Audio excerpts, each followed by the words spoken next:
Please welcome the panel on Carbon Credits, Unlocking Climate Finance and Natural Capital Valuation, moderated by founder and CEO of Good Steward Partners, special advisor to the CEO of MSCI, and senior advisor of TNFD, Hiro Mizuno.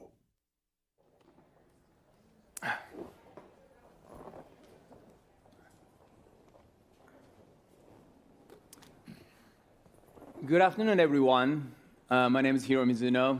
I was introduced by this announcement. I'm a senior advisor to Milken Institute. I have been a part of Milken conference since the time I was managing government pension of Japan, which was the largest pension fund in the world, where I tried to shift as much capital as possible into the climate solution and the ESG or sustainability integration.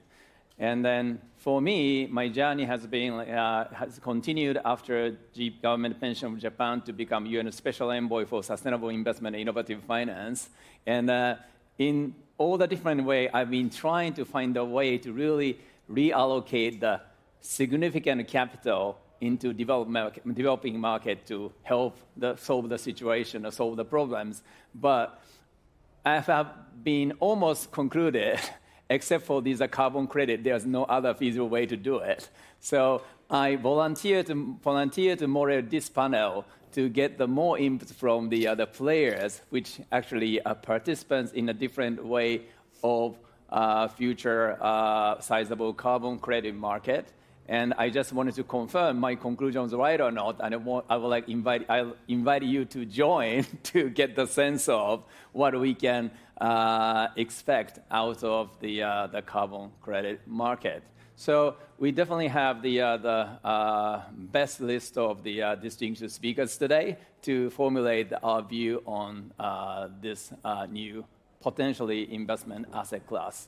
So let me start with the very basic question, which in a way I actually questioned myself as a part of my introduction. But and then I would like each of the panelists to just briefly introduce yourself at the same time. So why are carbon markets suddenly become central to climate finance discussion on all the different, the stage of the financial and the climate discussions? So let me start with can I start with you? Absolutely. Well, I've been at Milken for many years watching Hiro speak and moderate sessions, so it's a real honor to be able to be on your session today. I'm Olivia Albrecht. I'm the CEO and founder of Artemeter. We are a subsidiary of DRW, a global trading firm based in Chicago, and we are focused on investing in carbon markets. So I want to bring maybe a perspective from the investors' side to the conversation today. At the core, we really do believe that carbon markets can be the solution to drive down carbon emissions globally. It is a capital market solution to a global problem that can't be solved by having an international system tell you how to decarbonize. We have to allow the private markets and private sector to help find the best technologies, the best innovation to deliver that decarbonization action. I always like to remind ourselves that the carbon markets are almost $1 trillion. It's not a small marketplace. A lot of times we get fixated on the voluntary markets, which are only 1.5 billion, but the total marketplace of the compliance system is getting close to $1 trillion today. Thank you. So, Suzanne? Hi, thank you, Hiro. Thanks to Milken for having me.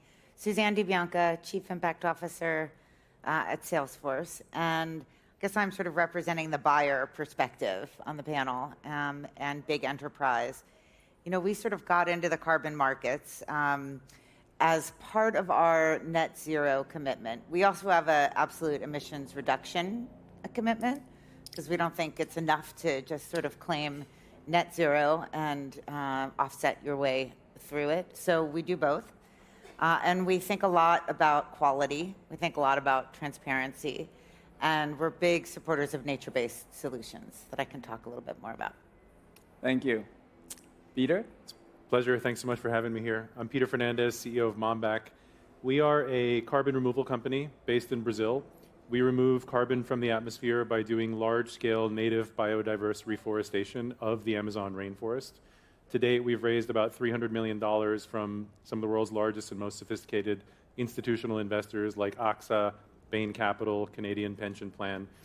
We're reforesting currently an area of about 50,000 acres, which is something like 3 times the size of Manhattan.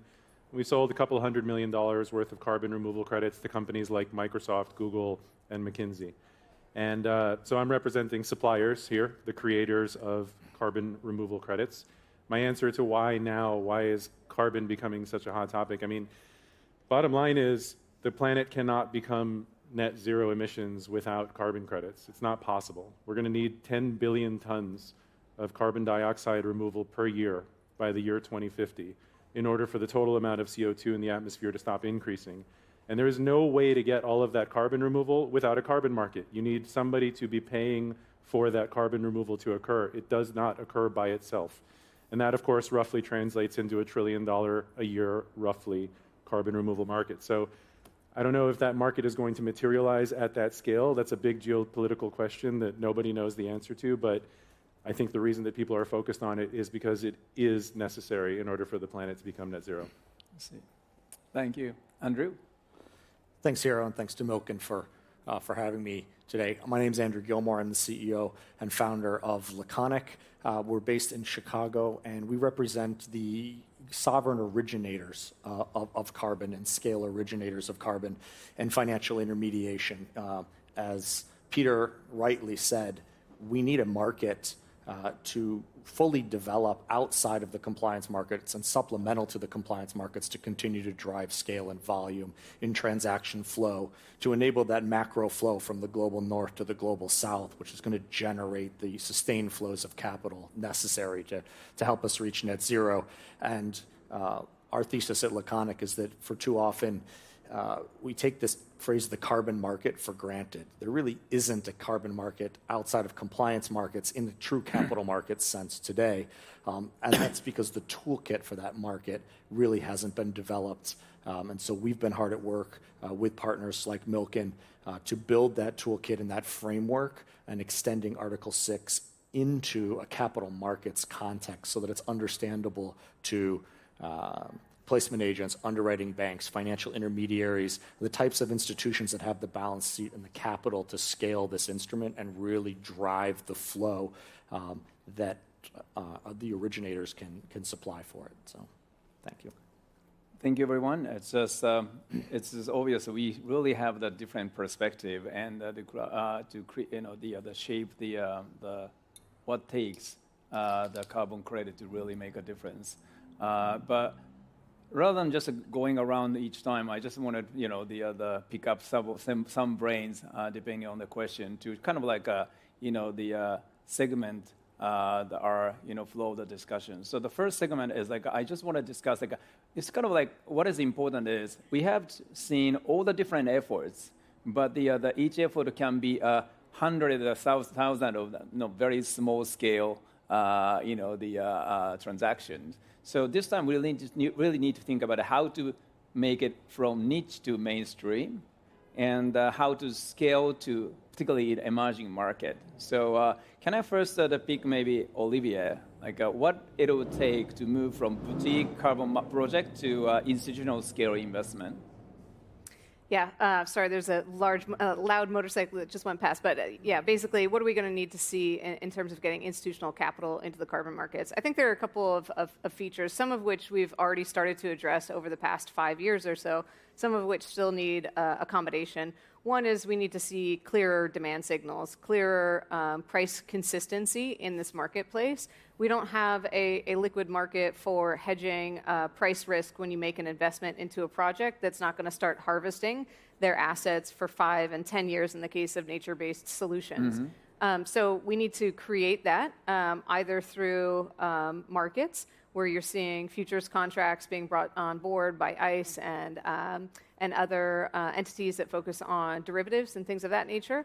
But we can also do it by the work that Suzanne does as a buyer who can come in and effectively create a forward curve or a price curve that locks in pricing and creates that strong demand signal for a project.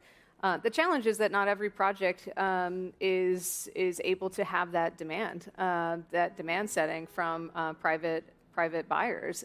So there's still a struggle there in terms of getting the offtake lined up, like Peter's done so well at Mombach, but that's definitely a struggle. The second thing is I think that there's still challenges in terms of the risk capital that's required for particularly nature-based projects, but also more broadly in the voluntary markets with these kind of newer projects where there is execution risk, there is operation risk.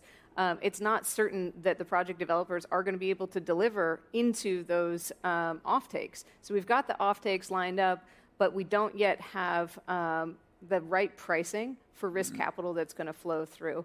So I think there's definitely some room in terms of the offtake where we need to see potentially higher prices to allow for risk capital to get priced into these deals, because right now the margins are too thin to get the right capital allocated, or we need to set up a structure of the capital solution that might include first loss, a guarantee, perhaps Salesforce can come alongside not just the buyers at the carbon market level, but also the philanthropic and foundational level, and getting those two pools of capital to come together to help create an environment where you can get the risk capital priced correctly and flowing through into the project. So there are a couple of 3 items that I'd maybe highlight that we haven't quite addressed yet, but are really required in order to get institutional investors to be able to come in and scale into that marketplace. Thank you.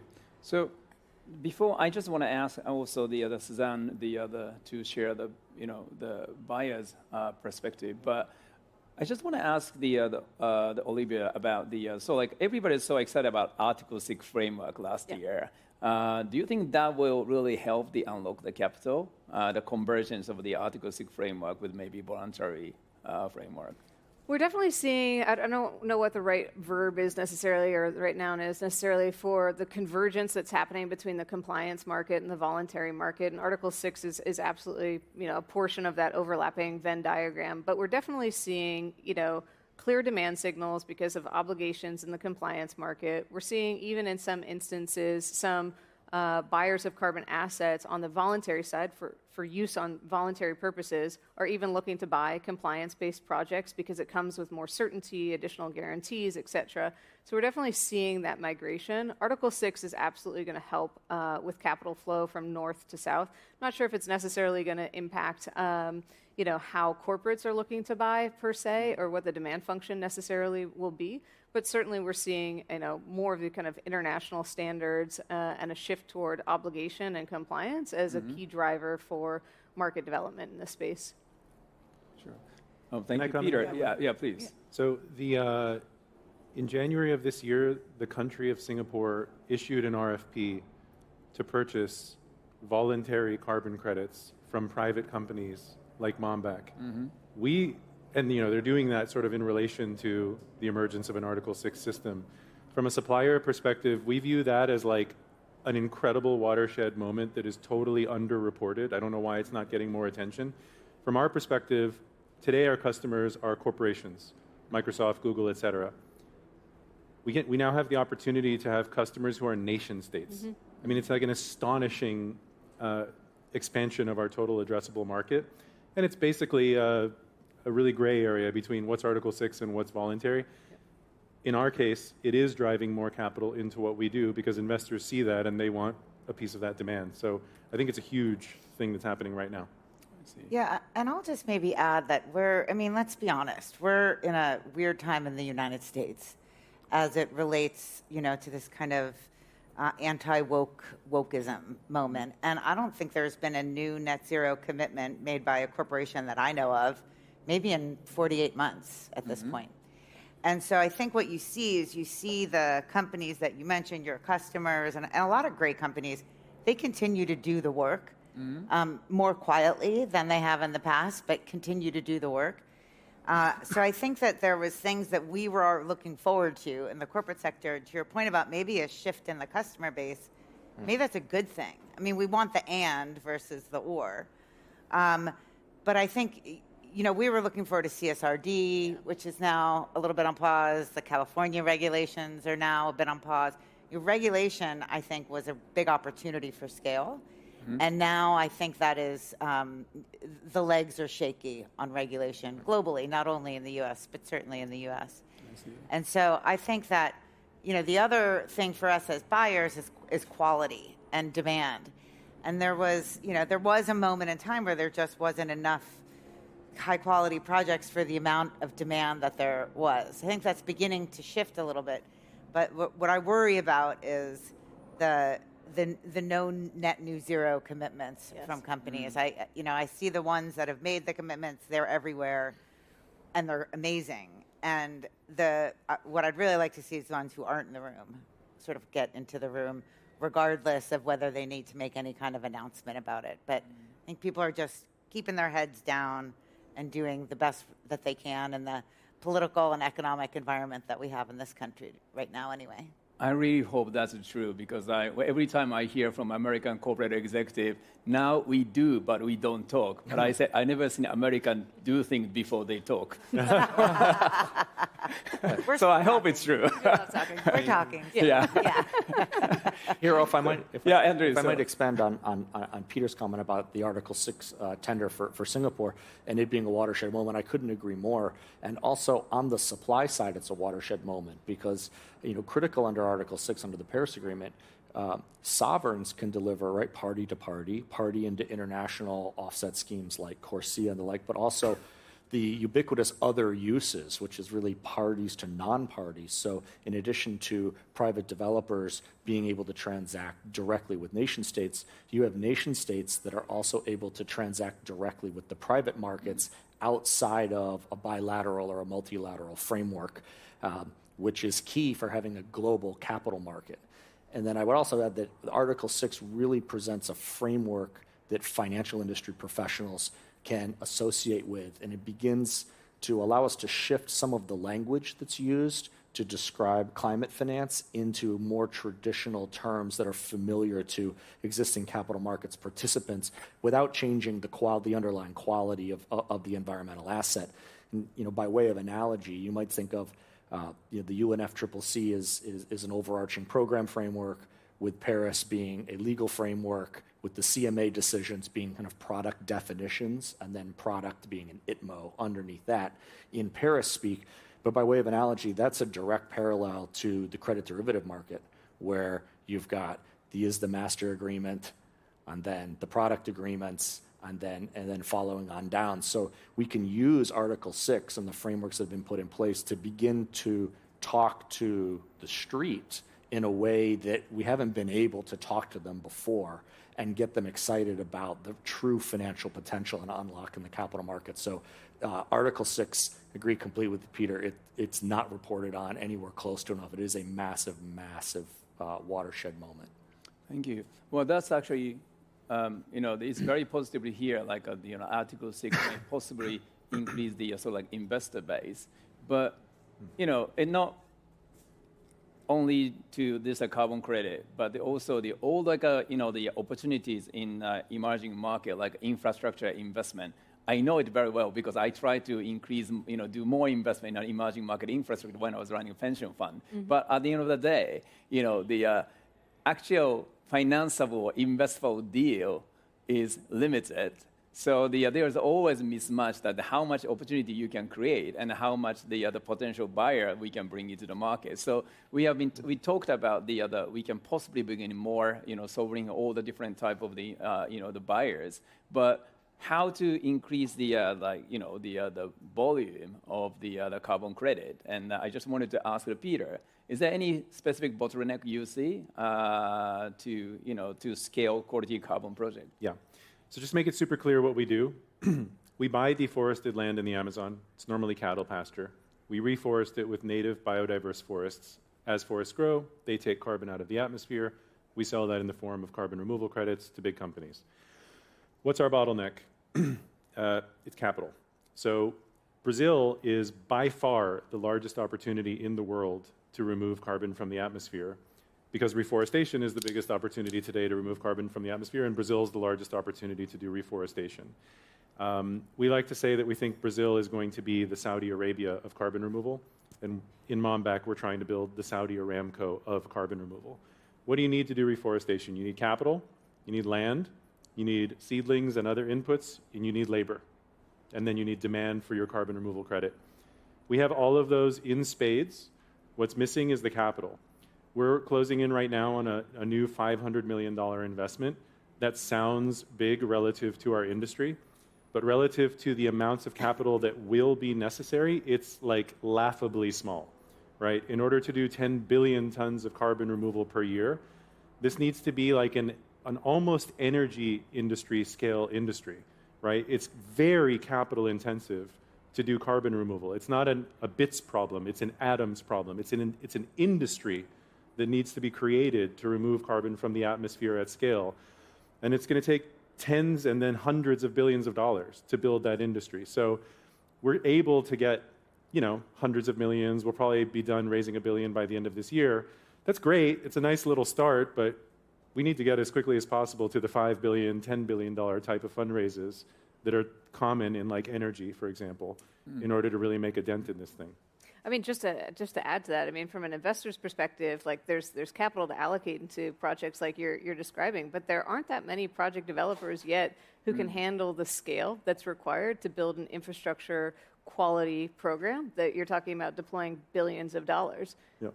That's just not how a lot of these project developers have been built. It's been a bit of a cottage niche industry for 15, 20 years in this space, and now we need to demand more from project developers to talk about scale. How do you take that small project and scale it? And that's not easy. Not every project developer can do it. Not every management team can do it either. But if we're talking about billions of dollars, you need teams who have experience to deploy billions of dollars. And it's probably not going to have been deployed into reforestation projects. They're probably going to have come from a different industry where they've deployed capital from a metals and mining background or from an energy background. We work with a company, a project that's based out of Kenya, and they deploy to 1.3 million households across Kenya and Rwanda with a bioethanol fuel distribution from the sugar industry. And they're utilizing the infrastructure from Shell's distribution of diesel across the country. That is they've had to deploy $350 million over the past 3 years in order to build that infrastructure to touch 1.3 million households to ensure that those families aren't going out and utilizing charcoal, which is cheaper and more accessible, or biomass in the backyards. It's really tough work, and there's not a lot of management teams ready to be able to deploy that level of capital that's required for institutional capital to flow in. So that's a very good add-on to Peter's point. But Peter, is there anything like the government, like a Brazilian government, has to implement to facilitate more scale or scale up your project and also bring in maybe some your competitors, but the investor cannot really depend on one source of project. So how to bring broaden the product base? So first of all, Olivia, point taken, right? We need to grow and scale. We're working on it. Yeah, you're doing it. And we hope that others do the same as well. The Brazilian government is being incredibly pro-carbon, in my perspective. I think it's well understood inside of Brazil. First of all, Brazil is an export economy, right? Like Brazil is the world's largest exporter of cellulose, soy, beef, like a ton of stuff. That's how the economy is built. And right now, I think Brazilian politicians and economists are looking at carbon as a way to bring in a whole lot more money from outside of Brazil to drive socioeconomic development inside of Brazil. And it's not really a political issue in Brazil. In Brazil, pretty much everyone agrees, regardless of their politics, that like, hey, we should make money off of this. So that's a good thing. And what they're doing as a result of that is massively valuable. So for example, we just became the first company to draw down capital from the Brazilian National Development Bank to do our projects, and we're getting a 7% interest rate, which is unbelievable. Like, so the government has essentially decided we're going to subsidize this industry and help it grow. And that's a really good place to be, right? We're not going to be the only ones drawing down capital from that. There's going to be plenty of other project developers who this is going to help turbocharge their growth. Another thing that the Brazilian government is doing, which is amazing, is they're now doing reforestation concessions. So they're saying, I have public land, the size of Western Europe. We're talking about so much land that is public and it's been deforested because I don't have the capital as the Brazilian government to properly police it. Now I'm going to auction off the right for companies like Momback to reforest it in exchange for the carbon revenue. That opens up a $5 billion investable opportunity in the next 3 years, just in the pilot phase. And if that goes well, the total opportunity is well over $100 billion investable opportunity. So I think the Brazilian government gets it, and they're pushing us to scale as fast as we can, and it's awesome. Wonderful. So any market to really grow, I always think it requires the technological, the technology, and also the transparency and integrity. But ultimately, we need to have investors' trust in the market. So can I ask Andrew that these like a new structure, like a sovereign carbon, the securities and all this like Article 6 corporation, how does it boost like investor trust, or is there any hurdle for the investor to get a faith in it? Well, no, it boosts investor trust exponentially. And following up on what Peter was just telling us in Brazil, we've got alternative approaches that have the same goal in mind. Like governments like Bolivia or the Bahamas are now issuing sovereign carbon securities, which is a financial structure that we developed at Laconic, which allows the government to directly monetize its enhanced conditional ambition, right? So under the Paris Agreements, signatories of the Paris Agreement agree to stair-step down their net emissions footprint, effectively to net zero 2050 is the goal. And they do this in 5-year chunks, right? The 5-year NDC reporting periods. But what's lesser known is that ambition is divided into unconditional ambition, and what's the so-called Annex 1 countries, or the developed nations, only have unconditional ambition. Like you have to make a promise and you have to hew to it. But the emerging market economies, there's a second category called conditional ambition. And that's where the government is willing to make an investment and commit to a net reduction, whether it's total economy or sectoral at the NDC level, the national level, but it requires financing to be able to do so. So our innovation in the sovereign carbon security is to securitize the common enterprise of the government's activities towards the realization of its conditional ambition. And when it does so for additionality, ITMO is created under Article 6. We have an Article 6.2 agreement. So we're also seeing, from a scaling point of view here, governments directly, whether they do so on a concession basis like the Brazilians are, in the Bahamas and in Bolivia, there's relatively little existing VCM activity inside their territorial boundaries, so they're not doing on a concession, they're doing on a direct basis. But we're seeing these governments begin to tap the capital markets. And when you issue in the form of a security, this is a legally recognized financial instrument, right? It's a Rule 144A, Reg S issuance. It has 10b5 opinions. It's issued by a regulated bank, a placement agent, or an underwriter. And so it gives people that security to make institutional scale transactions where if we're going to drive, how are we going to drive $100 million transactions, $500 million transactions, $1 billion transactions, not commitments, but settled, cleared funds. Well, we do that by tapping into the existing infrastructure of the global capital markets, and in carbon in a securitized form is still an environmental asset.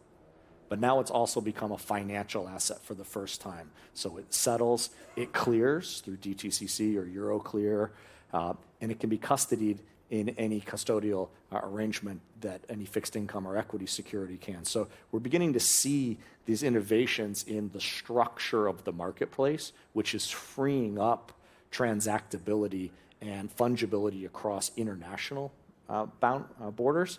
And one of the ironies of ITMO is, right, ITMO stands for Internationally Transferred Mitigation Obligation. The problem is in almost every country in the world, the ITMO is not a legally recognized object. And so it can't be transferred internationally outside a bilateral or a multilateral trade agreement. And what we really need is free fungibility of carbon, and a capital markets construct allows us to do that. And it allows ITMO to be internationally transferred and get the units efficiently and use the market to distribute them. We get more supply, more demand, less transaction friction, lower transaction costs, drives volume, price transparency, liquidity, right? All of the things that come along with a properly functioning capital market. So there are structures, to sum up, that do allow for us to inject a seriousness well, that's the wrong word. Transparency, but also trust from a financial sense. I think the industry as a whole has done a very, very good job with ICBCM and STBI and the like of transparency from the environmental claim point of view. We've really upped our game, especially in the last 5 years, with transparency and quality and integrity. But you have to be able to translate that into a capital markets construct as well. And steps are being done to do that. And we're seeing transaction volumes and flow come up greatly just in the last 6 months in the market. That's you lead to the next question of like how the buyer sees that, and definitely I want to ask Olivia about that from the institutional investors' viewpoint. But before, I want to ask Suzanne, like for buyer like Salesforce, how do you see the think of this like of transparency, integrity issue of carbon credit? Yeah, I think there's a couple things, and I was also on the board of South Pole, which is a big project developer, an early mover in this space, and took the brunt of the hit around sort of poor quality, one project out of hundreds. I think that there was a reckoning a bit in the carbon markets about 12 months ago that needed to happen. And so as a buyer, that's what I'm looking for. Quality. I think, by the way, since then, South Pole has done a fantastic turnaround. But I think it was a really important wake-up moment, especially on the project development side, because the transparency wasn't there. And that has been really crucial. So we've invested also in some entrepreneurs. Silvera is a company that does rating. There's B0. There's a number of good raters in the system that are sort of coming into the marketplace to do quality control, if you will. And so, we look at all those ratings when we're thinking about buying. We also do it in partnership with others. So whether it's Symbiosis, which is an advanced market buyers coalition for nature-based solutions that we're part of, along with Microsoft and Google and others.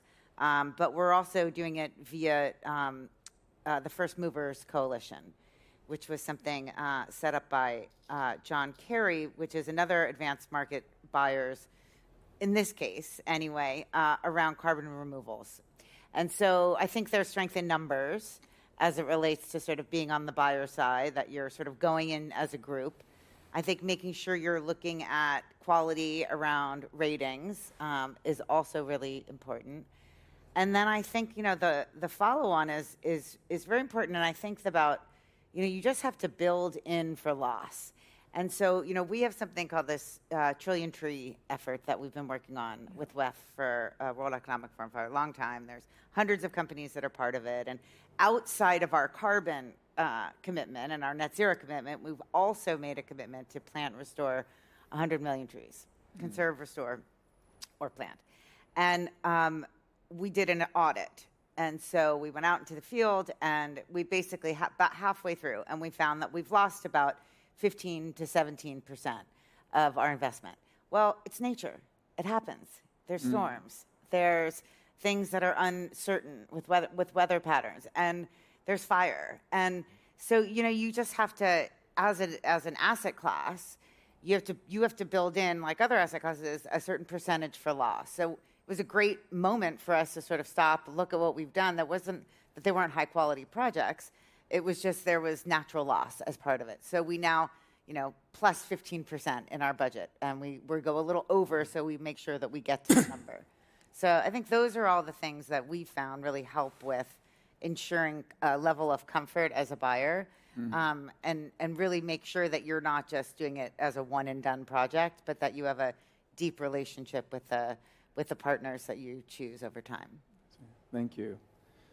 So Olivia, I think I definitely want to ask you, like from institutional investors' viewpoint, what kind of transparency integrity you need.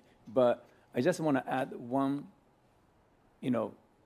additional question, which is like, when I was running a, pension fund of Japan, I always receive so many interesting opportunities. Like there's one opportunity in Africa, invest in African infrastructure, $10 million, which has a very unique structure. It's interesting, and I have a feeling it will make a good return. Yeah. But I always, decline saying I have to have asset class to allocate the capital. Yeah. So a lot of people don't understand that, but the big asset owner really have to make it as asset class to allocate money.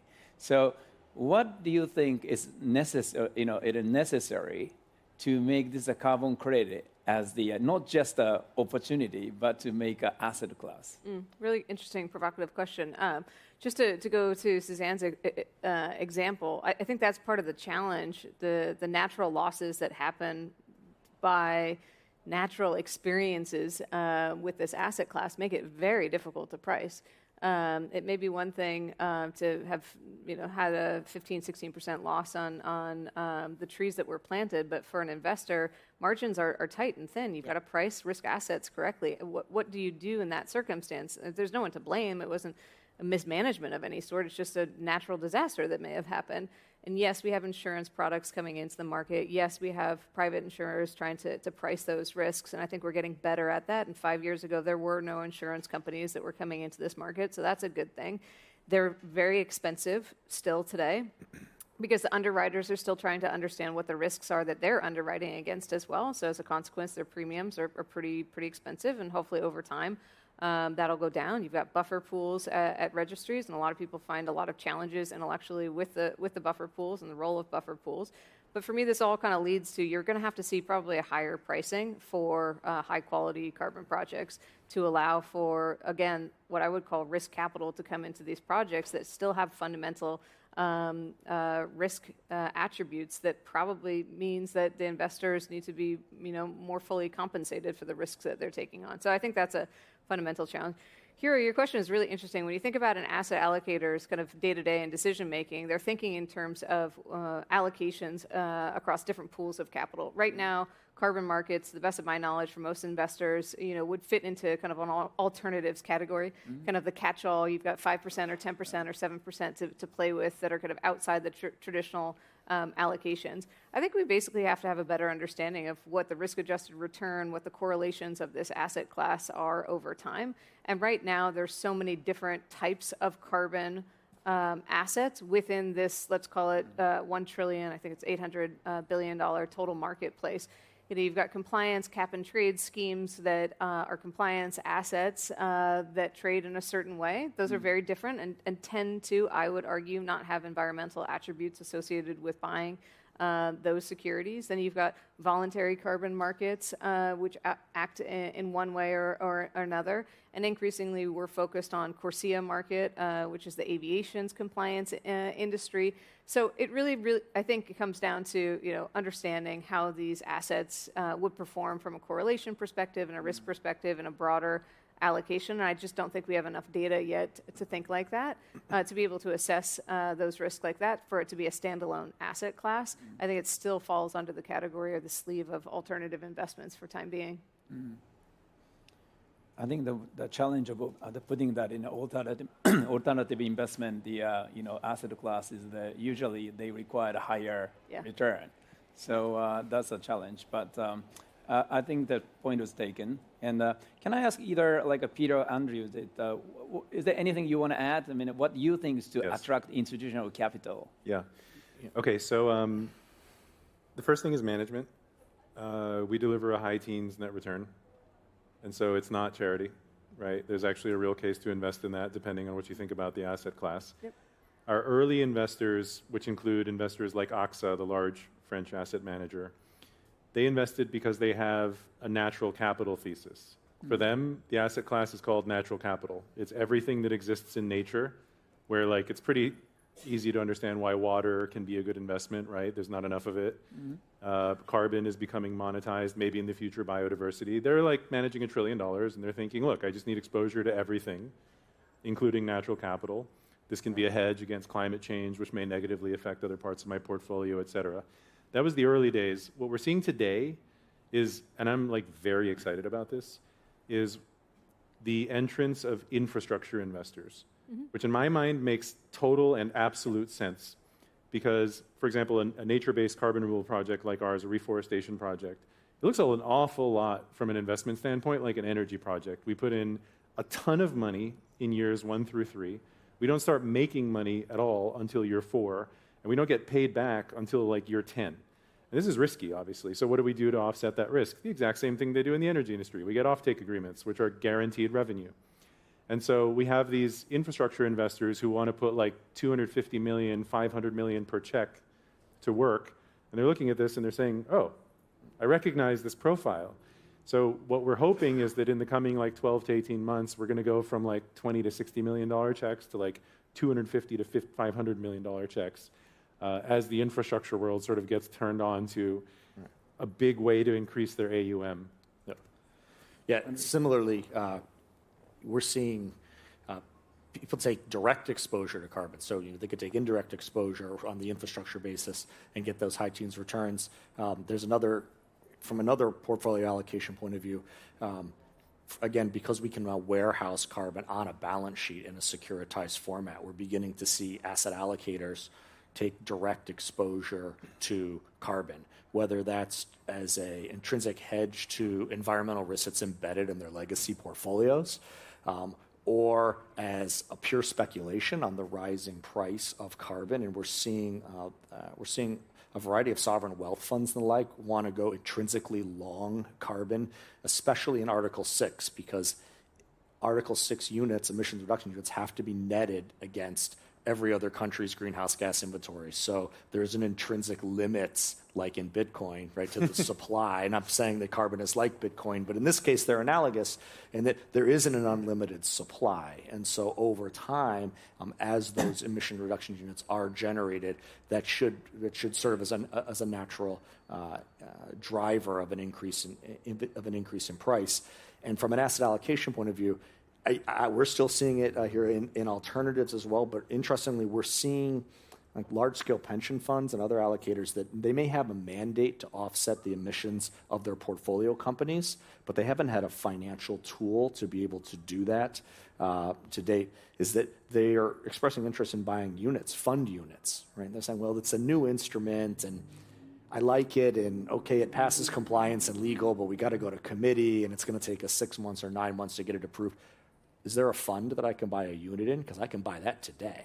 And so again, we're seeing this growth of financial intermediation, and smart people are digging in and saying, well, what's the best way to transact this? And what's the best way to be able to get that exposure to the underlying risk? And that's to the benefit of the entire industry, because the more transactions occur, the more capital flows, and the more capital flows, the more good the originators, the project developers, and the like that are actually undertaking the additionality activities. That generates the capital you need to continue to grow and do good things. So it's definitely maturing very, very, very rapidly, and really Article 6 is what's driving that from our point of view. I see. Actually, I'm looking at the question from the audience, and actually one question I found that's probably relevant to what we have been discussing. We are talking about how to build the confidence of investor or buyer. But if somebody want to be a buyer or investor, I think they will be asked by their board or their governance structure to, how they monitor what they are buying, what they are holding. So there are questions about what kind of technology or like a monitoring system you use as a buyer, a corporate buyer, or the investors. Well, first, it's sort of a mix. I mean, we get audited sort of on an annual basis. And sometimes we'll use a third-party consultant to come in and do that. One of the things that's interesting with the explosion of AGI is really being able to kind of leverage AI on the kind of audit trail for some of these projects, whether that's satellite or LiDAR or various things. But we have this carbon product called Net Zero Cloud. And it manages your emissions data, it manages water and waste. And what I'm really excited about this year is building out a carbon portfolio agent. Because every big company that has a net zero commitment does carbon offset projects, but they do it in this like very manual way that is prone to error in spreadsheets and through RFPs. And you don't necessarily have to go back and monitor unless you've got sort of tight compliance and audit functions within your company, which most companies do, but not all. So I think putting the layer of AGI on top of these massive data sets is going to be super helpful in terms of both understanding your kind of audit trail over time, but interacting with the data that you have currently. So you don't have to go through this long, arduous RFP process that you're sort of managing on a manual basis, and every other company is doing the same thing, and you've got these and you're hiring consultants to do it, and namaste to the consultants that are in the room, and they've been very valuable to Salesforce. But I think there's a way we can automate all that data and bring the quality and transparency level up. So we're testing a build this year within Salesforce to do that. To follow on to Suzanne's comment about AI and modeling, one of the key things in a capital markets construct is decreasing the periodicity of the data collection, right? And kind of moving off this from a nature-based solution point of view. I have a 5-year-old baseline and it hasn't been audited for 36 months.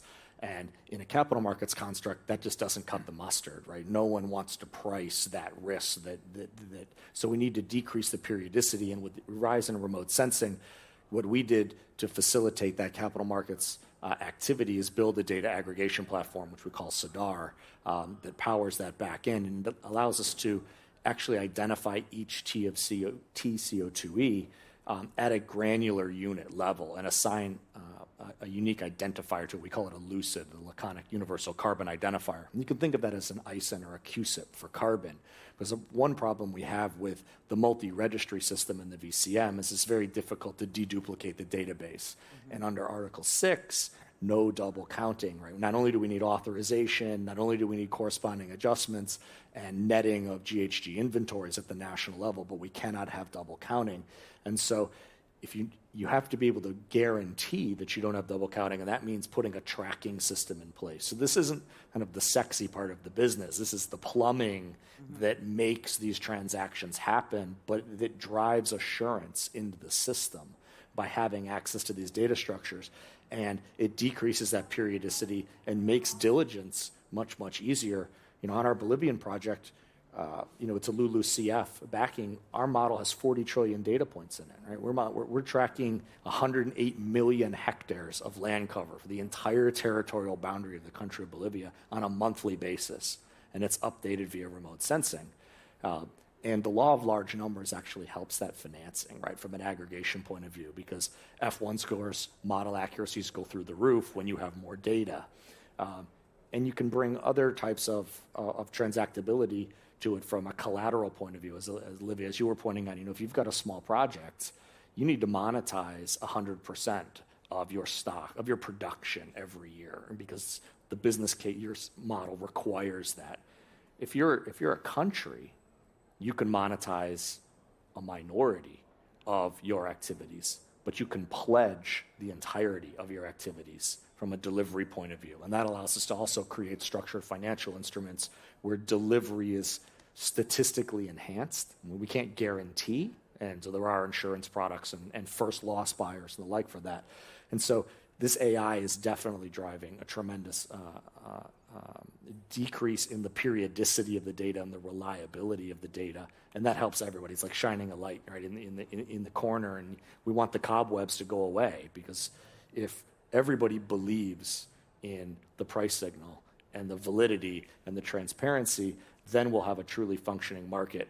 By analogy, if you buy a share of Google, right, you don't think when you get your whatever app you use to get your pricing, you don't say, I'm not really sure if Yahoo Finance is giving me the right price, right? We just take it for granted. The market has matured to a point where that has happened, and that's where, from my point of view, we need to get. We're on that journey. We're not there yet in carbon and other environmental products, but we've made such great strides over the past 24 to 36 months that it is coming, and it's coming to the benefit of us all, I think. I agree. Olivia?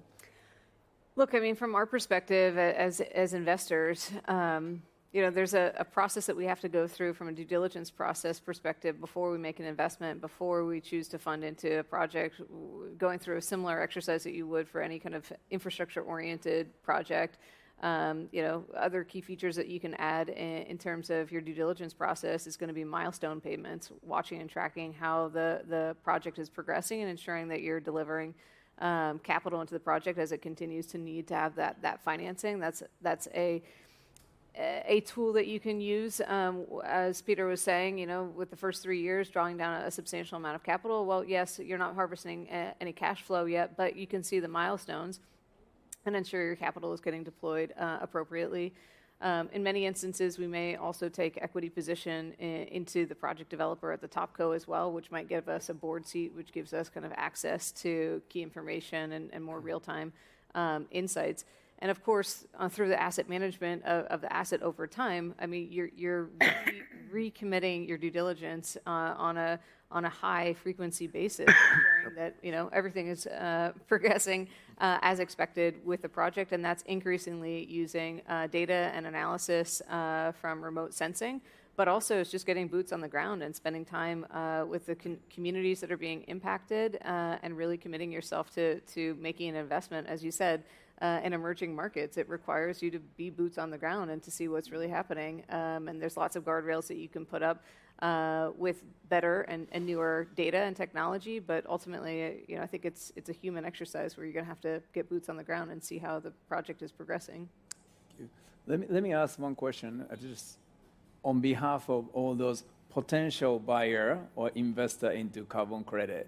Listening to this panel, I just feel like, we probably should look at that. But they are not as resource as like a Salesforce or some of the large investors like AXA. What they should do first? I'm sure like MSCI is trying to be a service provider with a data set and et cetera to give a package. But where they turn to, because that's always my question when I look at the new asset class. Who I'm speaking to, what kind of the service I should subscribe to? Is there any advice like where to start?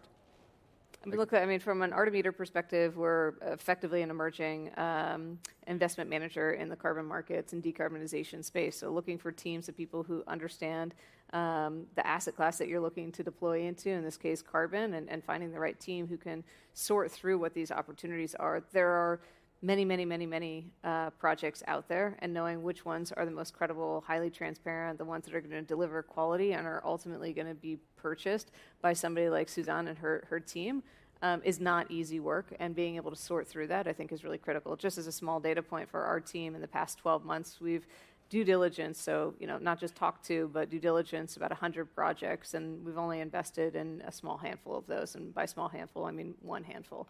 So I think that it's very difficult. There's a lot of existing supply, a lot of existing project developers out there who aren't ready for this, next phase of the carbon markets. And so I think it's very difficult work, and finding somebody to partner with who can help you sort through that, I think is going to be absolutely critical.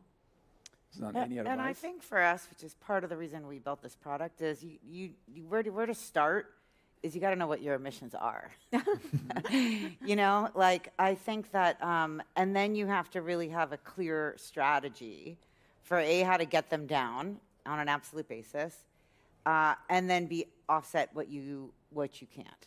And so I think really getting a firm handle on that kind of baseline data for emissions is definitely the first place to start. And you can do it at the enterprise level. Small businesses could do it. I met with a great company in London last year at Climate Week that is doing it for barbershops and restaurants and hair salons. And it's super easy, actually. A lot of the mystery has sort of gone out of it when you have these sort of calculators. But I think that's the first place. And then back to these kind of coalition ideas, and looking at the marketplaces that are out there. Patch is another company that we worked with, great entrepreneur, and they're doing a marketplace which is beginning to sort of bring some visibility into the invisible black box that can be known as sort of these carbon projects. So, but I think these coalitions, these buyer coalitions, creates, you want to leverage Google and Microsoft's diligence if you're a company that's got, 1,000 people, you're a Concur or something. So I think being able to share that data is really, really important, and it's part of our ultimate vision with this carbon portfolio agent is to really get the best data out there from all of our customers, who are a lot of those enterprises that I mentioned, to be able to then share that information so people aren't duplicating efforts in a consistent way. Totally agree. If you're new to the carbon market, the first thing to do is stop looking at the carbon market and go figure out how to reduce your emissions first, and then come back to the carbon market when you're done doing that. Yeah. That's the last step. It's like what's best for the world, and for the companies, and for the carbon market, actually. When you get to the carbon market today, unfortunately, it is a really, really, really opaque and difficult market to operate in. We have a number of customers who I'm just going to simplify their acquiring strategy. It's just buy what Microsoft bought, because they know they diligence the hell out of it, and so like I don't have to do all that again. That's not like a way to scale this market, right? The good news is that the infra is all coming, right? Like everyone here is describing all of these things that are happening. There are a bunch of new third-party ratings agencies. There are a bunch of attempts at making marketplaces. In the long run, I think what's going to happen is that this market is going to become, the voluntary market's going to become a lot more porous with what we currently call the compliance or the regulatory markets, because it doesn't make sense for it to be so fragmented in the long run. It's super inefficient. And basically, carbon is a commodity, right? It just doesn't behave like a commodity today because the market is super opaque. There's tons of information asymmetry, so it's inefficient. So that's why you have totally different prices all over the place. The voluntary market is an over-the-counter market. Like I have a deal with Microsoft, nobody knows what the price is. Why? Because it's written in a contract that only we can access, right? That's why it's behaving so strangely. But in the future, as the market becomes more efficient, it's going to be a commodity, and everyone will know the price because it's all going to trade through patch or through ICE or whatever. So it's coming. We're just not quite there yet. Yeah, I would say how else you can buy is you're beginning to be able to call a financial services intermediary and say, I know what my emissions position is. I've used the app, I've used the calculator, and I'm 100,000 tons short for this year. And this is opening up the middle market to do the right thing and getting it out of the realm of the Salesforces and the Microsofts and the like. Enterprises that may want to offset their emissions, they have a net zero pledge, but they can't internalize the G&A of doing the diligence, holding the like, and they really don't want to buy direct carbon credits and the like. And you're starting to see this waterfall of primary issuance and then a selling down of risk from banks and insurers and intermediaries. And by the way, they make money doing that, right? They're making financial products, right? And they're saying, okay, now I can call my banker, and I'm a mid-market company, and say, look, I'm fixing my FX hedges for the next quarter, but also I need carbon offsets. But they have to be Article 6 compliant, right? Because I may be publicly traded mid-market company. I'm still repping and warranting. There's no material misstatements on my financial statements, right? So I can't abrogate the diligence responsibility, but it can be pushed out and structured that way for efficiencies and the like. So we're seeing the rise of that as well, and I think that's going to happen more and more and more and more. The large banks, the GSIBs, are slowly waking up to the fact that they can structure carbon product and they can make money trading carbon product. And I think we're seeing things move. I have a slightly different point of view on commodity versus security, but really that has to do for me with if we treat carbon as a commodity, then we'll always have cheapest to deliver. And even in Article 6 with avoidance out of the picture and only dealing with reductions and removals, I think ultimately that hurts the market. In a securitized format, you're going to get price arbitrage between high-quality developers and issuers and lower-quality developers and issuers. And that allows the pricing signal in the market to be an arbiter of quality, just like we have in the fixed income market, right? And we have AAA issuers and we have CCC minus issuers, and they price differently. It's still debt. And so we can begin to treat carbon in that same way. And I think intuitively it seems to us like it should be a commodity, but you can't ever really take physical delivery of it, right? So what we're really trading is it's not a swap, but it's kind of more akin to a swap, in that we're trading a promise of permanence. You as the developer say, we will ensure that this claim is permanent, in exchange for cash, but nothing physical is changing hands. And so if we just flip that script a little bit and say, well, we're financing your enterprise to create the ITMO, we open the whole new world of securities up, and there's a lot more flexibility financially. And again, I'm talking about carbon as a financial asset. The underlying ITMO, environmental asset, has to be high integrity. It has to be high quality. That goes without saying on this. And we're seeing that financial innovation at one layer higher in the stack that's starting to flow a tremendous amount of capital into the development space. Well, thank you very much. I found the whole discussion has been very insightful, and also I really appreciate your candid opinion exchange.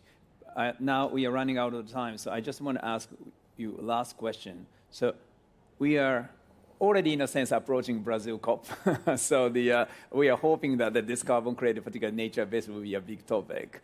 So we have 6 months to go. But just as a last question to everybody, in just one sentence, what's the single development, policy or whatever you think you want to see in the next year or this year to accelerate climate finance through carbon market?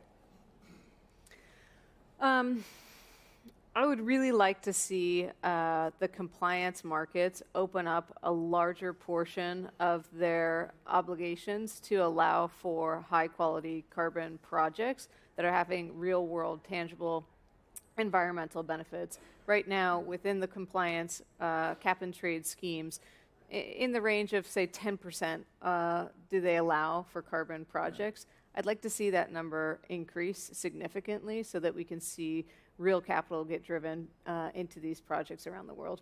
Thank you. Suzanne? Maybe I'll just circle back to where you started, Hiro. And I think what I'd like to see is still bold behavior from corporations, still commitments that are real, that people are being held accountable for. But I think, a lot of people, I think, turn down panels like this now that are my peers.